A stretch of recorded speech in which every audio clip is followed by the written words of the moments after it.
Hello दोस्तों, स्वागत है आपका लक्ष्य आईएएस पीसीएस में। और आज हम एशियंट हिस्ट्री को शुरू कर रहे हैं। और एशियंट हिस्ट्री में आज हम पढ़ेंगे सिंधु घाटी सभ्यता। अपना पहला जो लेक्चर होगा वो सिंधु घाटी सभ्यता पर होगा। तो एशियंट हिस्ट्री में सबसे पहला इंडस वैली सिविलाइजेशन को पढ़ा जाएगा। और इंडस वैली सिविलाइजेशन के संदर्भ में अगर हम उसकी स्थिति की बात करें कि सिंधु सभ्यता कहाँ तक फैली हुई थी, उसका विस्तार कहाँ तक था,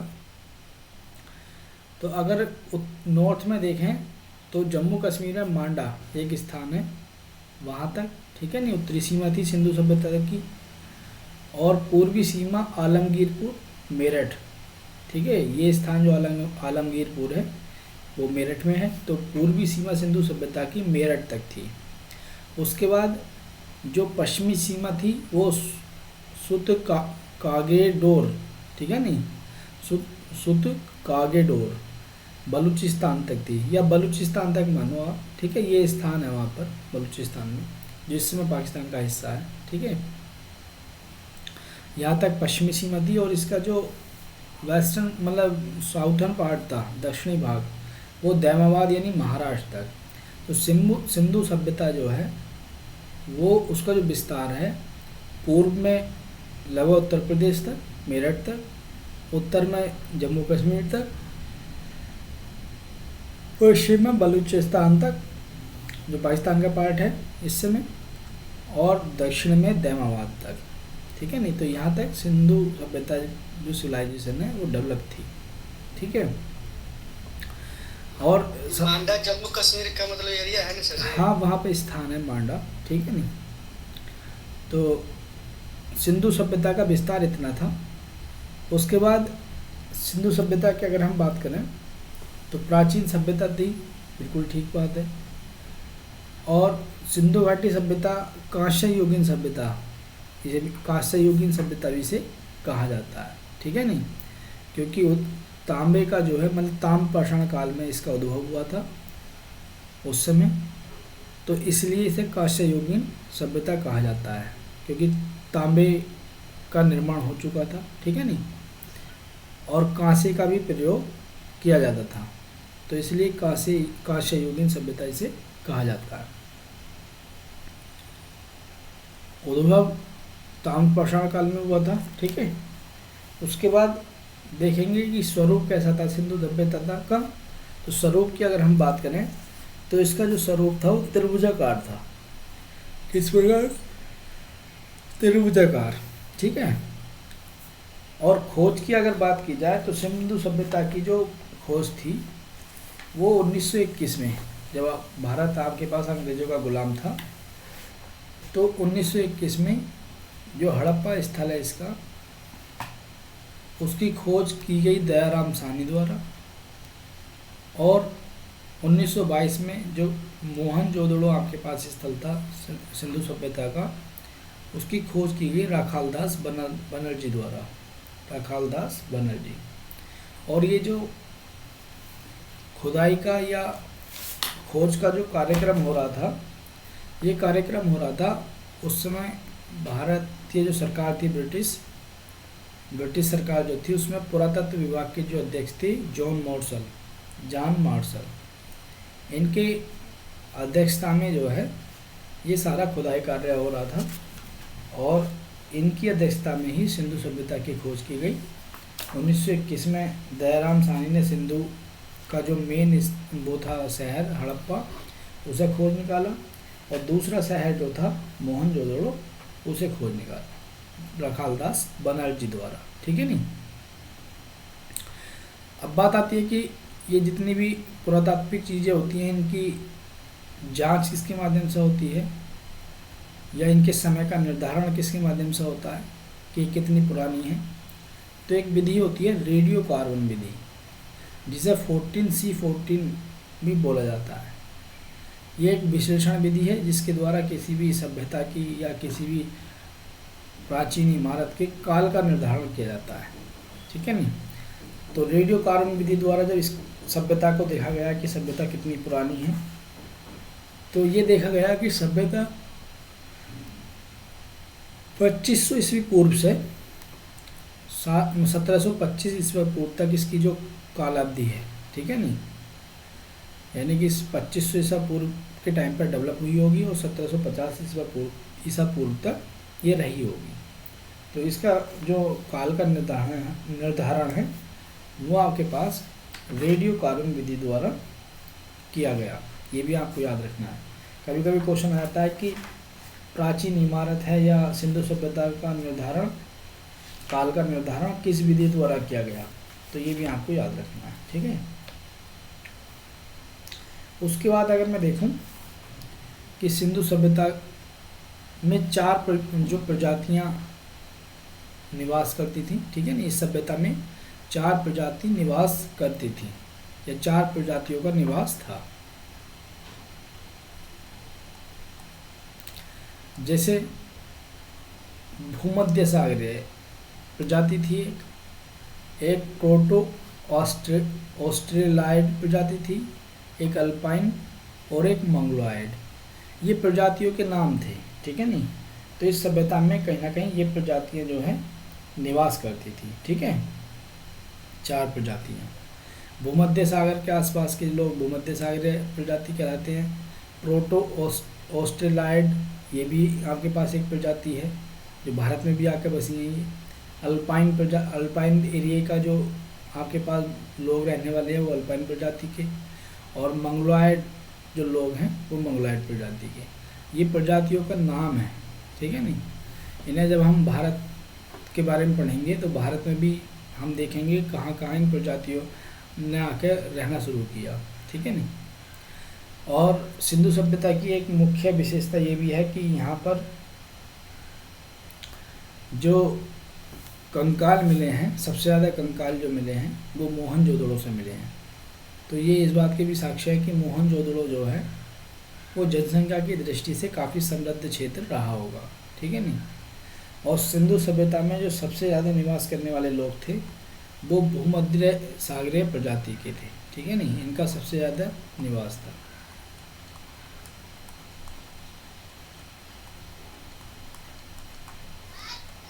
सर जो वहाँ कंकाल मिलता था, मतलब सबसे ज्यादा मृत्यु हुई क्या? भाई जब जहाँ ज़्यादा कंकाल मिले इसका मतलब ज़्यादा लोग रहते होंगे, ठीक है नहीं। तो इसलिए मोहनजोदड़ो काफ़ी बड़ा नगर था और कंकाल मिलने का मतलब कि वो जनसंख्या के मामले में भी काफ़ी समृद्ध था, ठीक है नहीं। और इस पर मूवी भी बनी है मोहनजोदड़ो। उसके बाद सिंधु सभ्यता की अगर हम नगर व्यवस्था की बात करें तो पहले तो हम यही देखेंगे कि सिंधु सभ्यता जो है एक नगरीय सभ्यता थी, ठीक है नहीं। यानी इसकी जो बसावट थी वो सेम वैसी थी जैसे नगरों की बसावट होती है, ठीक है। और अद्भुत नगर नियोजन था इस सभ्यता में। जो नगर नियोजन था यानी सड़कों का निर्माण हो चाहे नालियों का निर्माण हो, वो बिल्कुल एक सिटी की तरह था, ठीक है नहीं। जल निकासी प्रणाली यहाँ बहुत अच्छी थी, यानी शहर में जो जल नालियों का निर्माण था वो बहुत ही अच्छे तरीके से डेवलप था, ठीक है नहीं। सड़कें जो है समकोण पर काटती थी, बड़ी चौड़ी चौड़ी सड़कें होती थी और वो एक दूसरे को समकोण पर काटती थी, ठीक है नहीं। इस टाइप से कि एक सड़क की जा रही है एक ये, इस टाइप से चौड़ी सड़क लेकिन समकोण पर काटनी है दूसरे को, ठीक है नहीं। जल निकासी प्रणाली यहाँ की काफ़ी मतलब अच्छी थी। नालियाँ थीं और नालियाँ जो है छोटी नालियाँ फिर बड़े नालों में मिलती थी, बड़े नाले जाकर जो भी तालाब या नदी होते थे वहाँ जाकर मिल जाते थे। यहाँ पर आपके पास एक जो नगर निर्माण है तो 2 प्रकार के नगर यहाँ मिलते थे सिंधु सभ्यता में। एक तो 2 प्रकार के नगरों में ऊंचे भाग वाले नगर थे जिन्हें दुर्ग कहा जाता था। क्या कहा जाता था? जिन्हें दुर्ग, ठीक है ना। और ये जो दुर्ग होते थे यहाँ पर ज़्यादातर जो शासक वर्ग के लोग थे वो लोग निवास करते थे इस दुर्ग में, ठीक है नहीं। तो सिंधु सभ्यता में नगरों का जो डेवलपमेंट था वो 2 प्रकार से था। जो ऊंचे भागों पर नगर बसे हुए थे उन्हें दुर्ग कहा जाता था और इन दुर्गों में शासक लोग जो है वो रहते थे। और जो नीचे वाला दूसरा स्थान था वहाँ पर सामान्य नागरिक रहा करते थे, ठीक है नहीं। और दरवाजे और खिड़कियां मुख्य सड़क पर न खुलकर अंदर की ओर गलियों में घूमती थी। यानी सिंधु सभ्यता में जो घरों का भी बनावट थी वो इस प्रकार थी कि दरवाजे मुख्य सड़क पर नहीं खुलते, बल्कि अंदर की ओर जो गली है उसमें खुलते थे। यानी अगर ये सड़क है, ठीक है नहीं, ये सड़क है, यहाँ मतलब घर बना हुआ है, तो इसका जो गेट होगा वो इधर ना खुलकर अंदर की साइड जो छोटी गली होगी उसमें खुलेगा। और दरअसल आज हम लोग क्या देखते हैं अपने घरों की बसावट को कि सड़क पर ही गेट, बड़ा गेट लगाते हैं, ठीक है नहीं, सड़क की ओर। लेकिन सिंधु सभ्यता में ऐसा नहीं था, वहाँ पर जो गेट है वो अंदर गलियों में खुलते थे, ठीक है नहीं, सड़क की ओर नहीं खुलते थे। यदा कदा कहीं देखने को चीज़ें मिलती थी कि गेट सड़क की ओर खुला हुआ है। और यहाँ जो ईंटों का प्रयोग होता था वो 4:2:1 के अनुपात में होता था। यानी कि ईंट जो थी उसकी लंबाई 4 थी, चौड़ाई आपके पास 2 थी और ऊंचाई 1 थी, ठीक है नहीं। ये ईंट की माप थी उस समय जो ईंट प्रयोग हुई घर बनाने में। आप देखेंगे कि सिंधु सभ्यता के जो प्रमुख स्थल हैं वो कौन कौन से हैं, ठीक है। सिंधु सभ्यता के अगर प्रमुख स्थलों की अगर हम बात करें, सबसे पहला आता है हड़प्पा, ठीक है नहीं। हड़प्पा स्थल जो है, जो मेन सिटी था सिंधु सभ्यता का, हड़प्पा, मोहनजोदड़ो, ये मेन सिटी थे। तो हड़प्पा स्थल है, तो खोज की अगर बात की जाए तो 1921 में दयाराम साहनी द्वारा इसकी खोज की गई और रावी नदी के बाएं तट पर ये स्थित है, रावी नदी के किनारे, ये भी याद रखना है। स्थिति क्या है, इस समय पाकिस्तान के जो पंजाब प्रांत है उसके मोंटगोमरी जो ज़िला है पाकिस्तान में, वहाँ पर ये स्थित है, ठीक है नहीं। तो हड़प्पा जो स्थल है आपके पास रावी नदी के किनारे है और पाकिस्तान के पंजाब प्रांत में जो मोंटगोमरी स्थान है वहाँ पर ये इस समय मौजूद है। और यहाँ पर जो गेहूँ जो की खेती के साक्ष्य मिले हैं, गेहूँ के और जौ के, और स्त्री के गर्भ से पौधे के जो उत्पत्ति है वो ही दिखाई गई है कि स्त्री के गर्भ से पौधे का मतलब विकास हो रहा है। इसका मतलब यहाँ पर जो कृषि का व्यवस्था है उसे ज़्यादा मान्यता प्राप्त थी। समाधान की अगर हम बात करें कि लोगों को किस प्रकार से जलाया जाता था या क्या, तो सब जो है जैसे किसी की डेथ हो जाती थी तो उन्हें उत्तर दक्षिण दिशा में लिटा दिया जाता था। यानी समाधान की जो प्रक्रिया थी वो उत्तर दक्षिण दिशा में लिटाकर की जाती थी। और एक इतिहासकार हुए हैं स्टुअर्ट पिगट, उन्होंने कहा कि जो ये हड़प्पा स्थल है वो अर्ध औद्योगिक नगर था। यानी कि आपके पास यहाँ उद्योगों का विकास तो था लेकिन थोड़ा कम डेवलप था। और हड़प्पा और मोहनजोदड़ो ये 2 स्थान ऐसे थे उस समय सिंधु सभ्यता में। इन दोनों स्थानों को जो भी एक केंद्रीय साम्राज्य रहा होगा सिंधु सभ्यता के टाइम पर, उसकी जुड़वा राजधानी कहा जाता है, ठीक है नहीं, क्योंकि दोनों ही नगर जो है महत्वपूर्ण नगर थे। उसके बाद अगर मोहनजोदड़ो की हम बात करें तो मोहनजोदड़ो के अगर अर्थ को देखें तो इसका अर्थ है मृतकों का टीला, क्योंकि यहाँ से सबसे ज़्यादा कंकाल प्राप्त हुए इसलिए इसे मृतकों का टीला भी कहा जाता है। 1922 में रखालदास बनर्जी द्वारा इसकी खोज की जाती है जॉन मार्शल के नेतृत्व में, ठीक है नहीं, पुरातत्व विभाग के उस समय अध्यक्ष थे वो।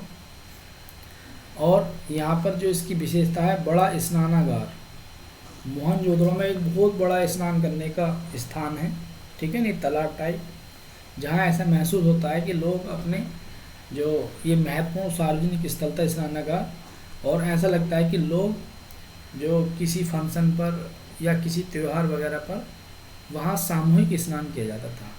तो बड़ा जो स्नानागार मिला है वो आपके पास मोहनजोदड़ो से मिला है। इसके केंद्र में खुले और जलकुंड या जलाशय बना हुआ है। ये जो स्थान है बड़ा स्नानागार, इसके बीच में बहुत बड़ा तालाब है। तो वहाँ ऐसा महसूस होता है कि किसी आपके पास त्यौहार के अवसर पर कहीं ना कहीं लोग उसमें स्नान किया करते होंगे सामूहिक रूप से। शासन व्यवस्था की अगर हम बात करें मोहनजोदड़ो में, तो शासन व्यवस्था जनतंत्रात्मक थी, यानी कि आपके पास नागरिक प्रशासन था, ठीक है नहीं। राजा का जो चुनाव है वो जनता के द्वारा किया जाता था। और कांसे की नर्तकी की मूर्ति जो है यहाँ से मिली है। सबसे बड़ी विशेषता यही है, जो कांसा है, कांसा किससे बनता है? तांबे में टीन को मिला दिया जाए, जब तांबे में टीन को मिला दिया जाता है तो कांसा बनता है। और चूंकि कांसे का इस सभ्यता में प्रयोग हुआ है, इसलिए इसे कांस्य युगीन सभ्यता भी कहा जाता है। और कांसे की नर्तकी मोहनजोदड़ो से मिली है उसकी मूर्ति।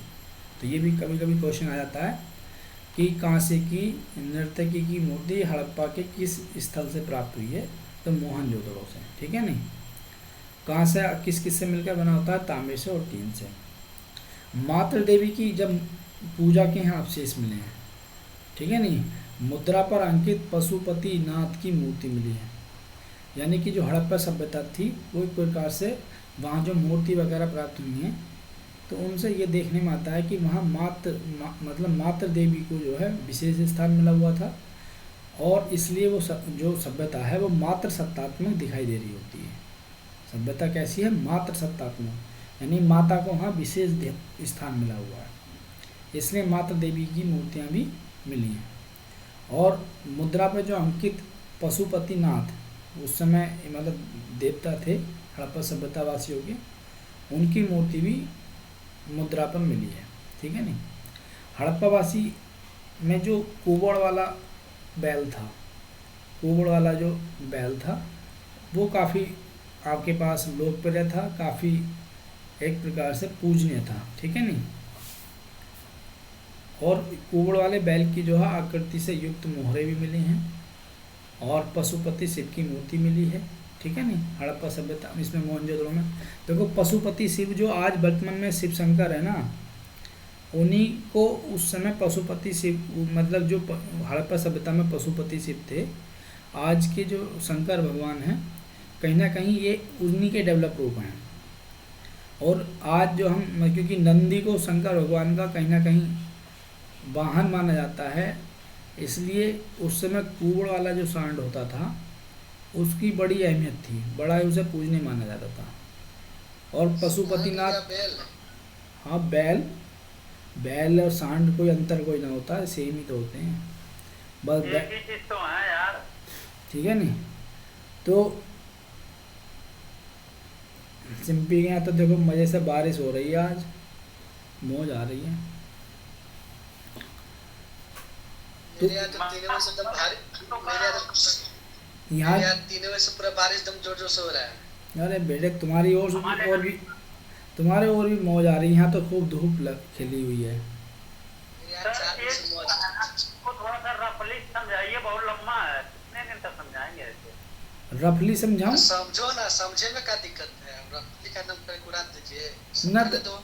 नहीं तो रफली कैसे समझाएं? अब मैं कौन सा समझा रहा हूँ? रफली तो समझा रहा हूँ। मतलब तुम क्या, ये कह रहा है जाने की जरूरत नहीं है, मतलब ये कह रहा है। मतलब तुम ऐसे आप समझाइए, घर आइए समझाइए, ये इसको खाली करना है, कर लीजिए। नोटबुक पढ़ने तैयार हो और ऐसा समझाना है तो तुम ऐसा कह रहे हो रफली समझाइए, बहुत लंबा है। अरे भाई तुम तो सुनो कि सिंधु सभ्यता में क्या क्या चीज़ें मौज थी और नोट्स तुम्हारे पास हैं, उसके बाद उसे पढ़ी, याद ही तो रखना है। रफली कैसे समझाऊं ये बताइए मुझे। रफली का मतलब हुआ कि ऊपर वाला बेल मोहनजोदड़ो में पाया, सावधान था, शेख गुरु समाधान, इसे पता कि अब चलना वो चाहिए, कुछ तुम बताइए मत अरे ना, इतिहास। तुम्हें पढ़ने की आदत होगी, यूट्यूब पे जो कूद कूद कर पढ़ाते हैं टीचर, देखो भैया यहाँ तुम्हें पशुपति शिव की भी मूर्ति मिली है। वो इस टाइप से तो अभी नहीं हो सकता, क्योंकि भाई सुबह सुबह का है, मेरी आवाज़ इतनी निकलने वाली नहीं है, जितनी आवाज़ निकल रही है उसी में समझने की कोशिश कीजिए।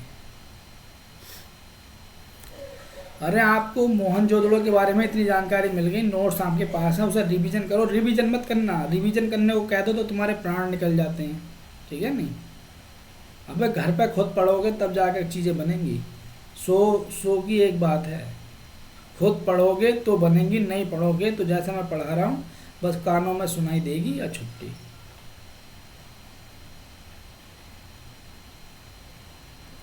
मोहनजोदड़ो में आपके पास पशुपतिनाथ की जो मूर्ति मिली है ठीक है नहीं, मुद्राओं पर अंकित। और जो बैल है कुंवड़ वाला, वो काफ़ी जो है पूजनीय है।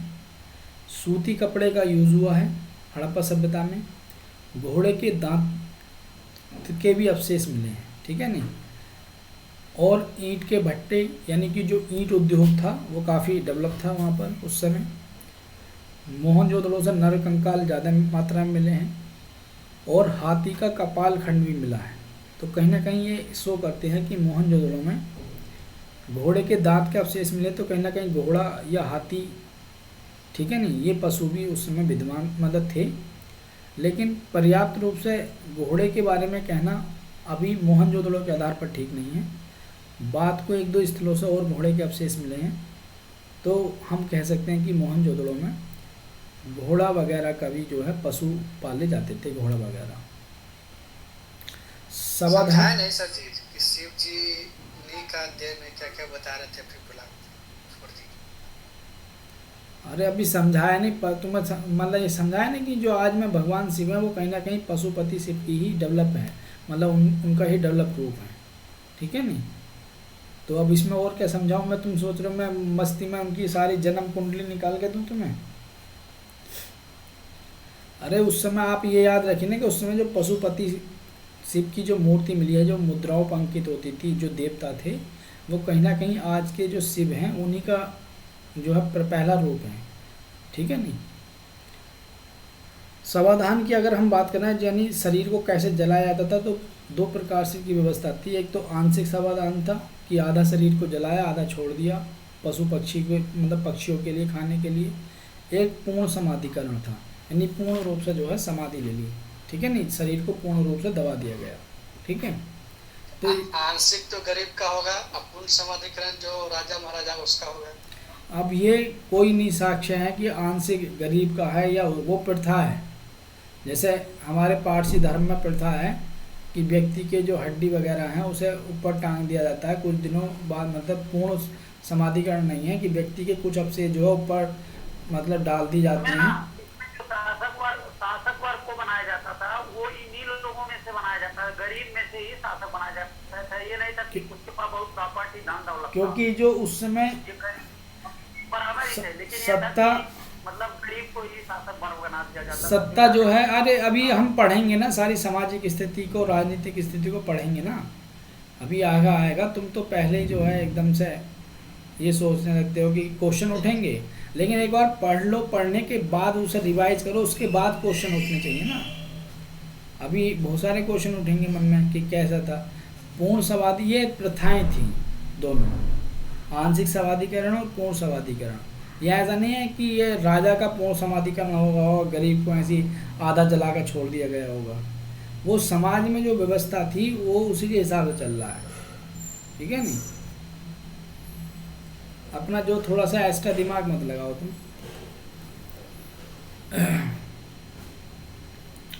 तो ये क्वेश्चन है अपने आप में, इन्हें हल्के मत लेना कि सूती कपड़े का भी प्रयोग हुआ, घोड़े के अवशेष मिले, ईंट, कौन सा उद्योग ज़्यादा प्रसिद्ध था, ईंट उद्योग काफ़ी फेमस मतलब डेवलप था। और हाथी के जो कपाल है, सिर है, उसके भी अवशेष खंड मिले हैं मोहनजोदड़ो से। ये सारी चीज़ें मोहनजोदड़ो से मिली है। कांसे की मूर्ति मिली है, और मुद्रा पर पशुपतिनाथ शिव की जो है यहाँ लिखा हुआ है पशुपति शिव, तो शिव का ही ये पहला रूप है। उनकी मुद्रा पर अंकित जो है मूर्ति मिली है। कुंवड़ वाला जो सांड है वो काफ़ी पूजनीय है, ठीक है। आज भी तुम देखते होगे नंदी को, जो तुम ऐसा देखते हो ना कि किसी जो, अब तो कम हो गया खैर, पहले लोग बैल लाते थे और उसका एक आध कुंवड़ निकला हुआ होता था तो उसे मांगते फिरते थे गाँव में। अब तो खैर कम हो गया है, लेकिन कहीं कहीं अभी भी हैं। तो वो वही चीज़ शो कर रहा है कि वो पूजनीय था पहले, कुंवड़ वाला बैल। एक तीसरा जो स्थल है वो है चहुदड़ो। ये भी काफ़ी फेमस स्थल है। इसकी खोज 1934 में एन गोपाल मजूमदार द्वारा की जाती है, ठीक है नहीं। ये जो स्थल है मात्र एक ऐसा स्थल है जहाँ से वक्राकार, यानी कर्व के रूप में, इस टाइप से या इस टाइप से, ये कर्व है, इनके रूप में ईंटें प्राप्त हुई हैं।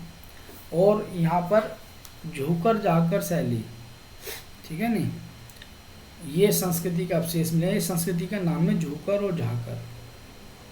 ये पूर्वोत्तर, पूर्वोत्तर का मतलब पहले की, ठीक है नहीं, हड़प्पा कालीन संस्कृति के अवशेष मिले, हड़प्पा काल से पहले, ठीक है नहीं, पूर्वोत्तर। और उत्तरोत्तर अगर बात होती है तो हड़प्पा के बाद, तो हड़प्पा से जो पहली संस्कृति थी झुकर जाकर शैली, उसके भी यहाँ अवशेष मिले हैं। और यहाँ पर किसी भी दुर्ग का निर्माण के अस्तित्व नहीं है कि दुर्ग, जैसे मैंने बताया कि समाज में दो प्रकार से रहने की व्यवस्था थी, एक दुर्ग था और एक जो ऊंचे स्थान थे जहाँ पर शासक वर्ग रहता था, और एक आपके पास मतलब नीचा स्थान था जहाँ पर समाज के अन्य वर्ग या अन्य लोग रहते थे, ठीक है। कर क्या समझे? क्या कर छागर? ये एक शैली का नाम है, ठीक है नहीं, जो पूर्वोत्तर हड़प्पा कालीन शैली है, ठीक है नहीं। हड़प्पा में मतलब पूर्व की शैली, यानी कि हड़प्पा कालीन जो शैली है उससे पूर्व, ठीक है नहीं, उस शैली के जो अवशेष मिले हैं, ठीक है नहीं, मतलब उससे हड़प्पा कालीन संस्कृति से पूर्व, ठीक है नहीं, पूर्वोत्तर का मतलब पूर्व। और ये जो आपके पास चहुंदड़ो है, ये भी एक प्रकार से औद्योगिक क्षेत्र महसूस मतलब प्रतीत होता है, क्योंकि यहाँ पर भी मणिकारी है, मोहर है बनाने के, और या माप तोल के जो है बाट के अवशेष मिले हैं। तो कहीं ना कहीं ये सिद्ध करता है कि क्या, आवाज़ नहीं आ रही, बताइए।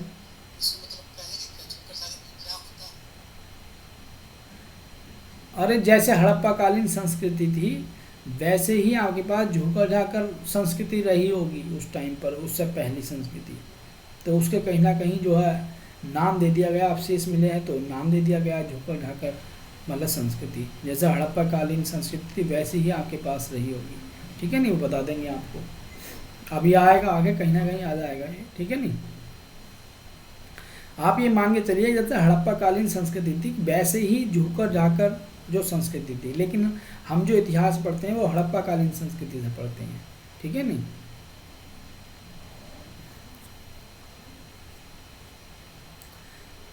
ये जो चहुंदड़ो था ये भी एक औद्योगिक केंद्र था, क्योंकि यहाँ पर मणिकारी, मोहर बनाने या माप तोल बाट के जो है अवशेष प्राप्त हुए हैं। कंघा, लिपस्टिक आदि के साक्ष्य भी मिले। ये बहुत मोस्ट इम्पोर्टेंट क्वेश्चन है कि लिपस्टिक के साक्ष्य किस स्थल से प्राप्त हुए हैं, तो ये आपके पास चहुंदड़ो से आगे प्राप्त हुए हैं लिपस्टिक, ठीक है।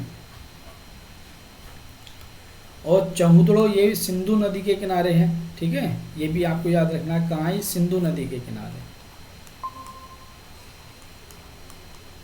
वो गाना याद आ गया जब लगा वे लूचन उधर लिपस्टिक, ऐसे याद कर करके ना, ठीक है नहीं। उसके बाद मोहनजोदड़ो भी सिंधु नदी के किनारे स्थल है, मैंने लिखा हुआ कि नहीं, यहाँ लिख लो, ये भी सिंधु नदी के किनारे है।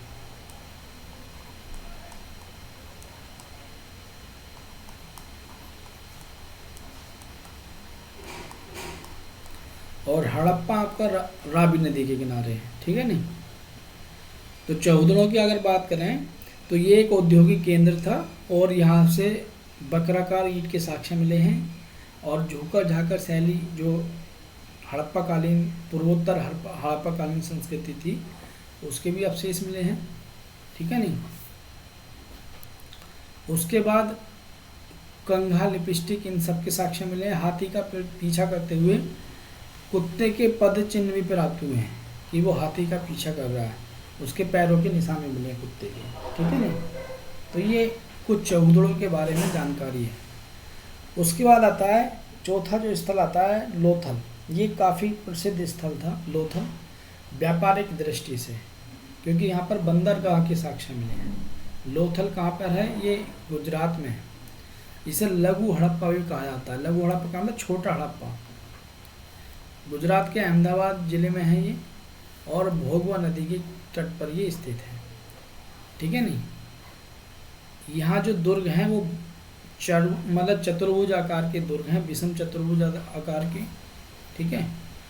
और विषम का मतलब जिन जैसे विषम का मतलब जो उनकी साइडें हैं वो समान नहीं है, ठीक है नहीं, साइडें समान नहीं हैं। जैसे इस टाइप से चतुर्भुज बन गया, एक साइड ये है एक साइड ये, इस टाइप की चीज़ें। तो विषम आकार के ये चतुर्भुज हैं। खोज इनकी रखा जो S.R. राव द्वारा 1955 में की गई खोज इसकी, और ये एक हड़प्पा कालीन महत्वपूर्ण बंदरगाह था। हड़प्पा की समय पर जो मतलब हड़प्पा संस्कृति में व्यापार होता था, तो लोथल एक महत्वपूर्ण बंदरगाह था। यहाँ से मतलब व्यापार काफ़ी डेवलप था, यहाँ पर व्यापार होता था, ठीक है नहीं। यहाँ से विशिष्ट मृत्यु भांड मिले हैं, यानी कि बर्तन मिले मट्टी के, उपकरण मिले हैं, महोरे मिली हैं, बाट मिले हैं और माप के अन्य उपकरण मिले हैं।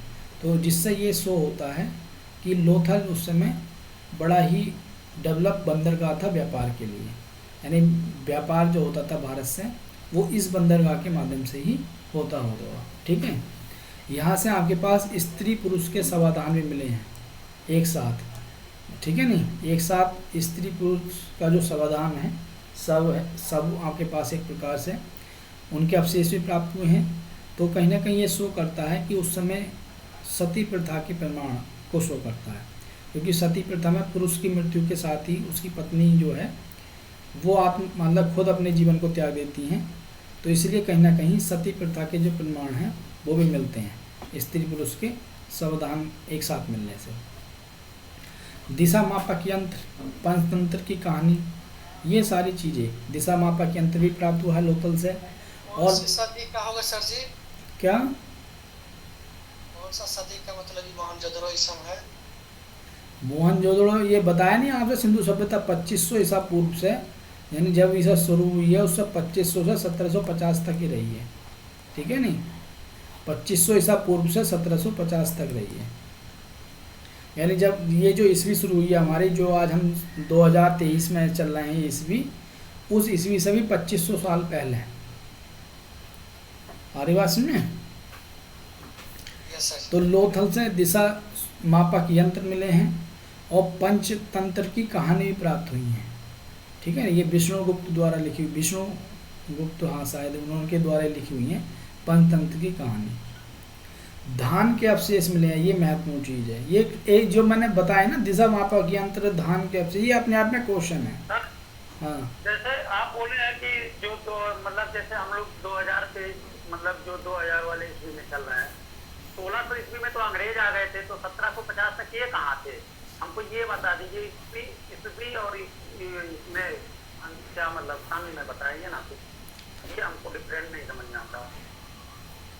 अरे ये भैया ईस्वी से पहले की बात है, अंग्रेज आए हैं 1600 मतलब ईस्वी में तो ईस्ट इंडिया कंपनी की स्थापना हुई है 1600 ईस्वी में, ये ईस्वी से पूर्व की बात है, यानी और 2500 साल पहले ये व्यवस्था मतलब सिंधु सभ्यता आई और 1750 तक ये रही। उसके बाद मतलब ईस्वी जब शुरू भी नहीं हुई थी, अंग्रेज तो और 17 साल बाद आए हैं भारत में। ये सभ्यता 1700 ईसा पूर्व से 1700 जैसे यहाँ से ईस्वी शुरू हुई है एक, अब ये इससे इधर पहले की बातें हैं 2500 साल पहले, और अंग्रेज आए हैं इधर 17वीं ईस्वी में। हाँ अंग्रेज इधर आए हैं 16वीं ईस्वी में, ठीक है नहीं, 1 से 1600 तक जाएंगे तब, और ये उससे भी पहले बात है भाई। आप ऐसे बोले ना ईसा पूर्व, हम ईस्वी सोच रहे हैं तभी तो गड़बड़ हो रहा। मैंने लिखा हुआ ना ईसा पूर्व ही बोलना, और पहले ही बोला कि 2500 साल पहले की बात है ईस्वी से।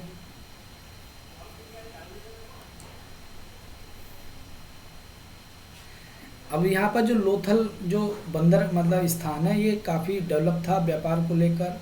धान के अवशेष मिले हैं लोथल से, तो कहीं ना कहीं ये भी है कि चावल की खेती भी होती होगी। तो ये क्वेश्चन बनता है, धान के अवशेष जो है सिंधु सभ्यता के किस नगर से प्राप्त हुए हैं? तो लोथल से प्राप्त हुए हैं। नगर एवं दुर्ग एक ही रक्षा प्राचीर में थी, और इसमें आपके पास लोथल में नगर और दुर्ग अलग अलग बसे हुए नहीं थे, एक ही आपके पास उसमें थे लाइन में, ठीक है नहीं। और नगरों में क्या होता था, दुर्ग ऊंचे पे बसा हुआ होता था और सामान्य लोग जो है वो नीचे पर रहते थे। इसमें ऐसा नहीं, इसमें सारे लोग जो है एक ही लाइन में थे, और दरवाजे सड़क की ओर खुलते थे। अन्य हड़प्पा स्थलों में दरवाजे जो है वो सड़क के अंदर मतलब सड़क पर ना खुलकर अंदर की ओर गली में खुले मिले, लेकिन यहाँ पर दरवाजे सड़क पर खुले हुए मिले घरों के। और मेसोपोटामिया की भी मोहरें प्राप्त हुई हैं। उस समय जो मेसोपोटामिया की सभ्यता थी तो उसकी मोहरें लोथल से मिली हैं। तो कहीं ना कहीं सिंधु सभ्यता के लोग मेसोपोटामिया की जो सभ्यता थी उन लोगों के साथ कहीं ना कहीं व्यापारिक रूप से जुड़े हुए थे, ठीक है नहीं, क्योंकि मेसोपोटामिया की मोहर यहाँ मिलने का मतलब यही है कि कहीं ना कहीं आपके पास व्यापार जो है वो काफ़ी उन्नत अवस्था में था, ठीक है। आया समझ में? क्यों भाई? आवाज ही नहीं आ रहा था, पता नहीं क्या बोल रहे इतने देर से, हम लोग समझ नहीं आ रहा। तुम्हें ना आएगा बेटे समझ में? ठीक है, क्लियर हुआ?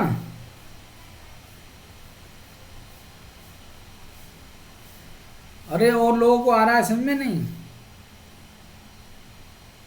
मेरी आवाज़ आ रही है तुम लोगों तक? आवाज नहीं आ रहा सर जी, आवाज आवाज नहीं आ रहा है। अब आ रहा होगा आवाज़? सर जी को लग रहा है मैं आवाज़ नहीं आ रहा? नहीं आ रहा था सर, हम तो इसलिए नहीं बोले कि हमें लगा इधर तो नेटवर्क किसमें हो सकता है, इसलिए नहीं आ रहा। मुझसे बात बराबर कर रहे हो और आवाज़ किसी को आ नहीं रहा, देखो मजे की बात। अब आ रही है तुम लोगों को आवाज़? हाँ सर, अभी सही होगा, जब कहा कि ठीक समझ में आया तब से आने लगा। तुम्हें ये धान के अवशेष वाली बात आई समझ में? नहीं, वो तो सुनाइए नहीं दिया पूरा। तो फिर क्या सुनाई दिया तुम्हें लोथल के बारे में, ये बताइए जरा। लास्ट में जो आप कहे कि ठीक समझ में आया सभी को, बस फिर सवाल, तो तुम्हारा काम ठीक है। तो लास्ट वाला ही तुम्हारे समझ में आया, इसका मतलब शुरू से जो तुम्हें समझाया गया लोथल में वो कुछ भी समझ में नहीं आया तुम लोगों के, हैं? नहीं आया स्त्री पुरुष का जो सब मिला वो सती प्रथा के द्वारा माना जाता है, बस इतना समझ आया। उसके बाद आप बोलते जा रहे थे ओम स्वाहा स्वाहा। अब तुम जो है अंधभक्ति की तरह आहुति देते जा रहे थे, हैं? दिशा सूचक, देखो दिशा सूचक या दिशा मापक यंत्र भी मिले हैं लोथल से। दिशा मापक यंत्र मिलने का मतलब ये है कि कहीं ना कहीं समुद्री व्यापार काफ़ी अपने अच्छे स्तर पर था, ठीक है नहीं। पंचतंत्र की कहानी भी मिली है, ठीक है नहीं। ये पंचतंत्र की कहानी विष्णुगुप्त के द्वारा शायद लिखी हुई है, ठीक है नहीं, देख लेना एक बार। तो ये ठीक है नहीं, विष्णु शर्मा या विष्णुगुप्त जो भी हैं तो उनके द्वारा लिखी गई हैं। तो उन वो कहानियों के अवशेष भी वहाँ से मिले हैं लोथल से। धान के अवशेष मिले हैं। धान के अवशेष मिलने का मतलब है कि कहीं ना कहीं लोथल में चावल की या इसकी कृषि भी होती थी, यानी व्यापार होता था इसका या कृषि होती थी, जो भी था। नगर दुर्ग और दोनों एक ही रक्षा प्राचीर में थे। देखो अधिकतर जो हमने हड़प्पा स्थलों पर देखा कि दुर्ग ऊंचे पे बसे हुए होते थे जहाँ शासक वर्ग शासन करते थे, तो और जो बाकी सामान्य लोग जो है वो नगर में बसे हुए होते थे। लेकिन यहाँ ऐसा नहीं था। लोथल में जो है एक ही दिशा में, एक ही मतलब रक्षा प्राचीर में थे दोनों। दरवाजे अन्य हड़प्पा स्थलों में अंदर गली की ओर खुलते थे, लेकिन यहाँ पर दरवाजे जो है वो सड़क की मतलब सड़क की ओर खुलते हैं। अन्य स्थलों में क्या होता था कि ये घर है तो दरवाजे इधर खुलेंगे, लेकिन इसमें नहीं था, इसमें दरवाजे इधर खुले मिले, ठीक है नहीं। और यहाँ से मेसोपोटामिया की भी मोहरें प्राप्त हुई हैं। मेसोपोटामिया की सभ्यता की, ये मेसोपोटामिया क्या है, एक सभ्यता थी प्राचीन, ठीक है नहीं, उनकी भी मोहरें प्राप्त हुई हैं। तो कहीं ना कहीं ये मतलब कहा जा सकता है कि लोथल से जो व्यापार होता था वो मेसोपोटामिया की जो सभ्यता थी उन लोगों के साथ भी लोथल से जो है कहीं ना कहीं व्यापार होता था। तो व्यापार जो है उस समय सिंधु सभ्यता में काफ़ी अच्छा जो है डेवलप था। क्लियर हुआ यहाँ तक? Yes sir. Yes sir. क्यों बाबा, आवाज़ आई कि नहीं? बाबा का पहले से ही क्लियर था, टेंशन नहीं है। क्लियर है? मेरे पास जानते ही हैं पहले ही। हाँ जानते सब हैं, मगर जुबान बंद है, देखते हुए भी सबकी आंख बंद है। जानते हैं लेकिन कह नहीं सकते कि हाँ आ गया समझ में। और अभी बता रहे थे कि रफली हाँ रफली यार, समझाइए, बिल्कुल नहीं रहना है। नहीं रफली समझाइए, फेयरली समझाइए। अब थोड़ी देर मैं में इसलिए रफली बोल रहा था कि इतना ज्यादा है यार, ये कोई मायने नहीं रखता, इसीलिए मैं बोल रहा मायने से मतलब कोई ना है, नॉलेज से मतलब है। मायने कोई कहाँ आ जाए, कोई था। बहुत मायने रखता। एक एक दो क्वेश्चन तो प्री में मिलता ही है। अरे यूपीएससी में थोड़ा कम पूछा है, बाकी एग्जामों में तो पूछा ही जाता है। अगला जो स्थल है, कल्चर होता तब मजा। अगला जो क्या होता है, कल्चर, वो हाँ हाँ वो सही है, वो भी आएगा, बेफिक्र रहो, उसमें मज़ा ले लियो को। अगला स्थल है रोपड़। ये पंजाब में सतलज नदी के किनारे है, ठीक है नहीं, सतलज नदी के किनारे बसा हुआ है। खोज यज्ञदत्त शर्मा द्वारा की गई है इसकी, रोपड़ की, ठीक। और यहाँ से जो विशेषता है इसकी, चित्रित धूसर मृत्युभांड, यानी कि काले पालिश वाले जो मृदु भांड का मतलब बर्तन, ठीक है नहीं, तो काले पालिश वाले यहाँ से बर्तन मिले हैं जिन पर चित्र अंकित थे, ठीक है नहीं। और कुषाण और गुप्तकालीन मृत्यु भांड ये भी यहाँ से प्राप्त हुए हैं। शवों को अंडाकार गड्ढों में दबाया गया। जो शव है आपके पास, उन्हें अंडाकार गड्ढों में दफनाया भी गया है। और मनुष्य के साथ जो है पालतू कुत्तों के अवशेष भी यहाँ से मिले हैं।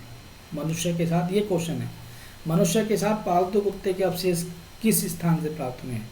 रोपड़ से, ठीक है नहीं। और शवों को अंडाकार जो गड्ढे थे इस टाइप के गोल गोल, उसमें दफनाया जाता था। और ये हर मतलब लाइन में क्वेश्चन। हाँ, ये बेटे अपने आप में क्वेश्चन है, ये जो लिखी हुई है लाइनें, ये अपने आप में क्वेश्चन है। अब आप लगा लीजिए कितने क्वेश्चन होंगे। और सबसे ज्यादा क्वेश्चन है जान जो, इसमें से धौलावीरा और हड़प्पा से ही बनेगा, और बाकी तो मामूली। मामूली ना बेटे, मोहनजोदड़ो सबसे बड़ा नगर था, मोहनजोदड़ो का क्वेश्चन आते हैं। कालीगंगा रोपड़ सब इम्पोर्टेंट है अपने को। देख, जहाँ जहाँ जिसका यूज है, क्वेश्चन देखा हूँ सर, धौलावीरा से ही देखा हूँ, हड़प्पा से ही देखा हूँ, आज तक यूपीएससी। अरे धोलावीरा से क्यों बना हुआ, उसके एक कारण हैं, ठीक है नहीं। और स्थानों के लोथल से बनेगा, उसका कारण है, उसका कारण है कि लोथल व्यापार के मामले में श्रेष्ठ था। धोलावीरा पानी, वहाँ जो जल निकासी की प्रणाली है वो बड़ी डेवलप थी। तो वर्तमान समय में इस समय सिटियों में आपने देखा होगा जल निकास की समस्या है, थोड़ी सी बारिश होती है तो शहर तालाबों में तब्दील हो जाते हैं, इसलिए धोलावीरा याद आता है। सही कहा है सर, इसीलिए। सही नहीं।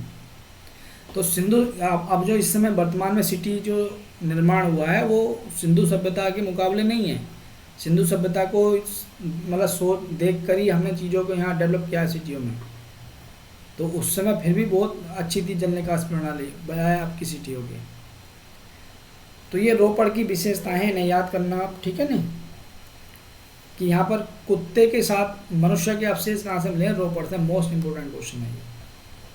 और देखो ऐसा नहीं है, यहाँ लिखा हुआ कुषाण और गुप्तकालीन मृत्यु भांड भी मिले हैं। तो ये को अब तुम कुत्ता को भी बांध रखा है, क्या, मनुष्य के साथ कुत्ता को भी दफनाया जाता है।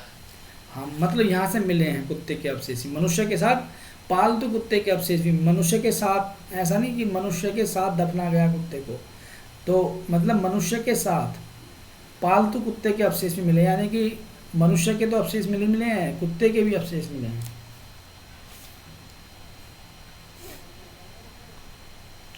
उसके बाद जरूर उसका हड्डी लोहा का हुआ सर, 2500। अरे लोहा का नहीं यार भैया, बिल्कुल देहात। अरे हड्डी तो अवशेष जो ऐसा कोई ना कि पूरा कंकाल ही मिल गया, थोड़ा बहुत हड्डी मिली, ठीक है ना, हड्डी मिली हैं, वो कुछ मिट्टी में हो गई हैं, कुछ नहीं हुई हैं, दबी हुई थी मिल गई। तुम तो लोहा का हड्डी होगा ऐसे। 300 साल बाद समझ रहे सर। तो मनुष्य, तो ये जो अरे जब उसका हड्डी मिल गया, वो जीव कौन था जो कल सरीसृप वाला बता रहे थे आप, डायनासोर का तो हड्डी मिल ही जा रहा है। अवशेष, तो ये क्या चीज?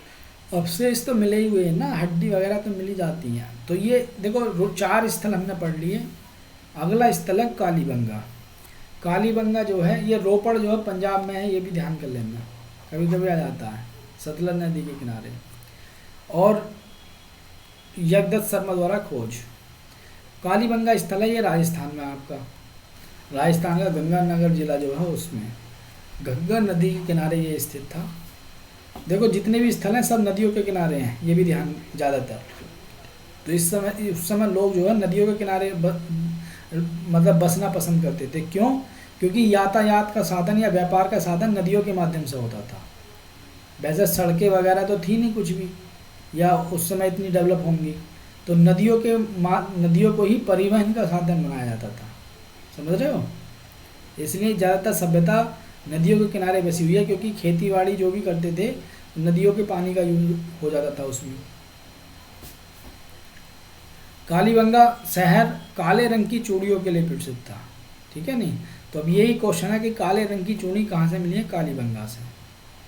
ये हवन कुंड के साक्ष्य मिले यहाँ से कि, और जुते हुए खेत के साक्ष्य यहाँ से मिले हैं।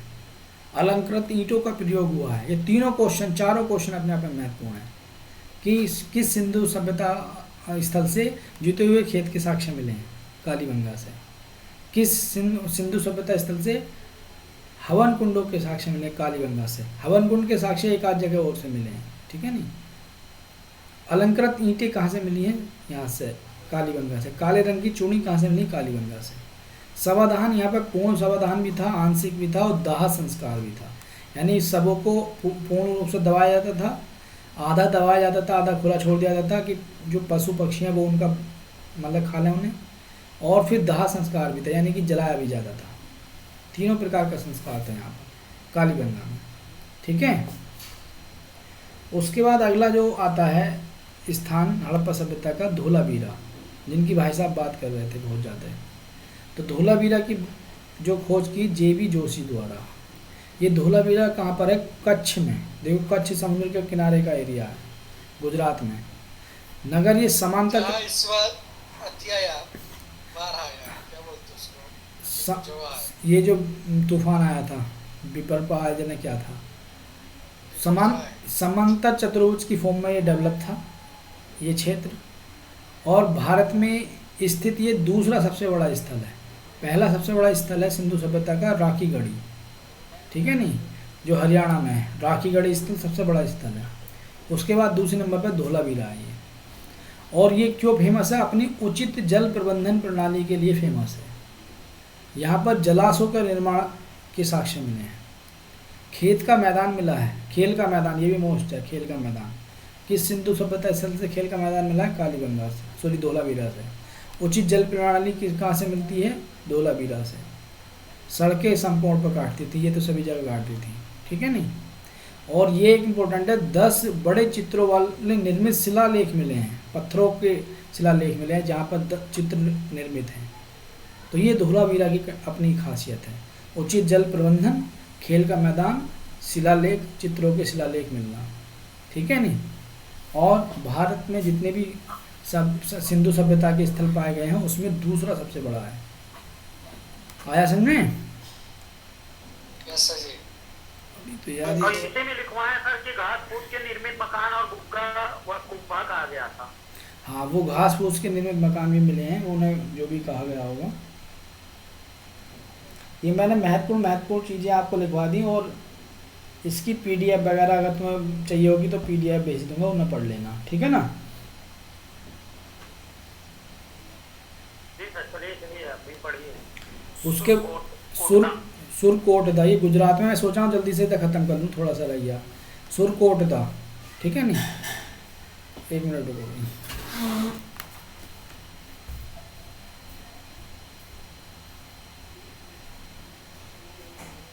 अच्छा सवाल।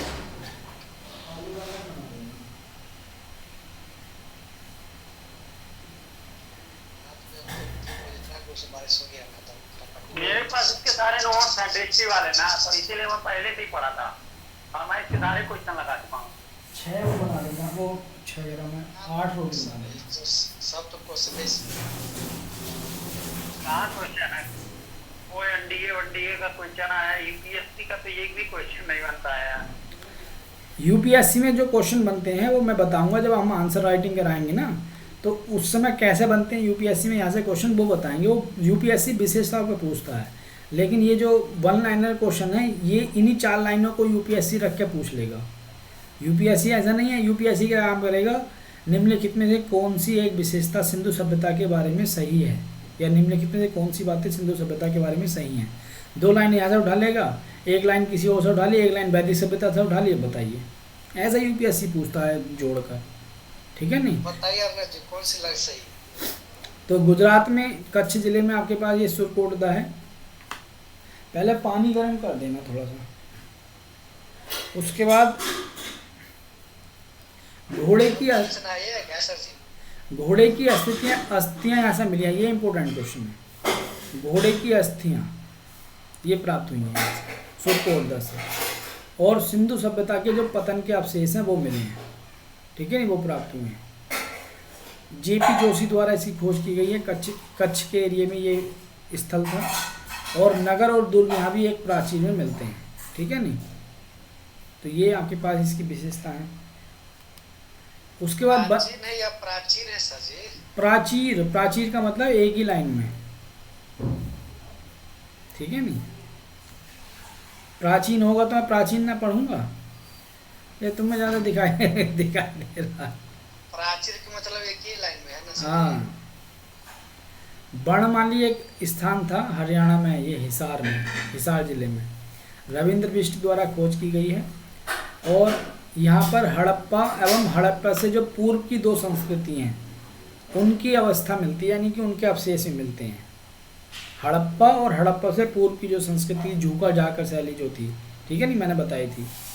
और एक गणेश संस्कृति थी, तो 2 संस्कृति अवशेष भी मिले हैं हड़प्पा से पूर्व। मिट्टी का बना हुआ हल मिला है बनमाली से, तो कहीं ना कहीं मतलब किसानी के या खेत के भी साथ, मतलब खेत की या खेती के साक्ष्य हैं। तो हल मिलने का मतलब है कि खेती भी होती होगी। जल निकासी का अभाव है, जल निकासी का कोई साक्ष्य नहीं मिला, ठीक है नहीं। जो के अवशेष मिले हैं, जो फसल थी उसके अवशेष मिले हैं बणमाली से। ये बेटे एक बार जब रिवीजन करोगे तो अपने आप याद हो जाएंगे। रंगपुर ये गुजरात में कठियावाड़ में है। उत्तरोत्तर हड़प्पा सभ्यता के अवशेष मिले। उत्तरोत्तर का मतलब हड़प्पा जैसे संस्कृति खत्म हुई, ठीक है नहीं, मतलब हड़प्पा संस्कृति चल रही है, तो शुरू से लेकर लास्ट के आसपास तक, जैसे सन होती है, सन पूरी 100 वर्ष की होती है, तो 80 वर्ष के आसपास के जो अवशेष हैं, ठीक है नहीं, शुरुआती अवशेष नहीं, बाद वाले अवशेष वो प्राप्त हुए हैं, ठीक है नहीं ना। उत्तरोत्तर हड़प्पा सभ्यता की संस्कृति के अवशेष, यानी कि बाद मतलब शुरुआती सभ्यता नहीं, थोड़ा बाद की सभ्यता के अवशेष मिले हैं। फिर एक आलमगीरपुर है। आलमगीरपुर आपके पास हिंडन नदी के किनारे मेरठ में है ये, और यज्ञदत्त शर्मा द्वारा खोज की गई है, और गंगा यमुना के दोआब में पाए जाने वाला ये पहला स्थल है आलमगीरपुर, ठीक है। तो ये हमने हड़प्पा सभ्यता के महत्वपूर्ण स्थलों को पढ़ा, और आपको PDF बना के भेज दूंगा, उससे आप रिवाइज कर लेना और इनएक्ट कर लेना, ठीक है। तो यहाँ तक है, और बाकी लेक्चर कल करेंगे, शाम को करेंगे, ठीक है। अब जब हम देखो कृषि के बारे में पढ़ेंगे, यहाँ से पूछता है यूपीएससी, कृषि की विशेषताओं से पूछेगा, पशुपालन से पूछेगा, ये यूपीएससी का एरिया है। और 1-2 चीज़ें वहाँ से भी डाल देगा ऊपर से, आ रही बात समझ में। लिपि से पूछेगा यूपीएससी, ये यूपीएससी का एरिया क्वेश्चन पूछने का। और ऊपर की बातें जो है उनकी 4 लाइनों को एक साथ जोड़ देगा तो बना देगा। तो आज का अपना काम यहाँ तक ही है, ठीक है। शाम को हम जो है दूसरी क्लास कर लेंगे, उसमें कंप्लीट कर लेंगे इसे।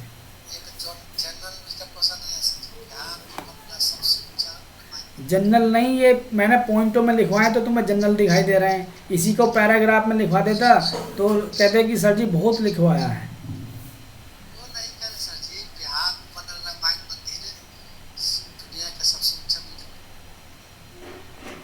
मेरे समझ में नहीं आ रही तुम्हारी बात।